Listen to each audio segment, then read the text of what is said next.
God chose Samuel to use his voice to the nation of Israel. Through Samuel, God chose the next king for the nation. And today we look at how God chose David, even as a young boy, and that Samuel anointed him to become the next king of Israel. Samuel was led to Jesse's house to see all of Jesse's sons and to select who would be the next king. This is what God said to Samuel. We read in 1 Samuel. But the Lord said to Samuel, "Don't judge by his appearance or height, for I have rejected him. The Lord doesn't see the things the way you see them. People judge by outward appearance, but the Lord looks at the heart."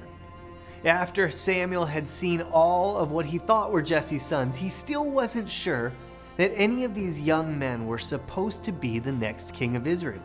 Samuel asked Jesse if he had any more sons, as we read in 1 Samuel 16. Then Samuel asked, "Are these all of your sons you have?"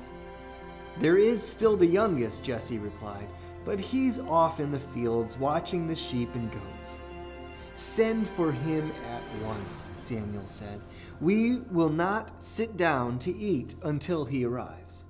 So Jesse sent for him. He was dark and handsome with beautiful eyes. And the Lord said, "This is the one, anoint him." So as David stood there among his brothers, Samuel took a flask of olive oil he had brought and anointed David with the oil.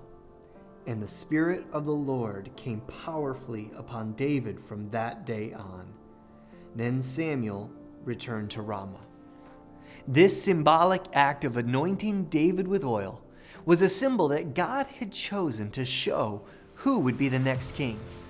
What's interesting to note is that God didn't care about who would be a warrior or who would be a hero or who was even physically attractive. What was important to God was David's heart.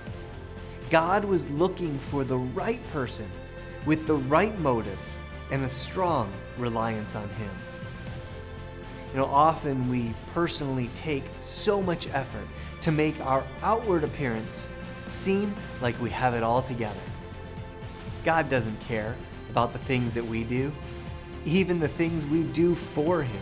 He doesn't care about that. Rather, he desires us to be in close relationship with him and to have our heart right with him.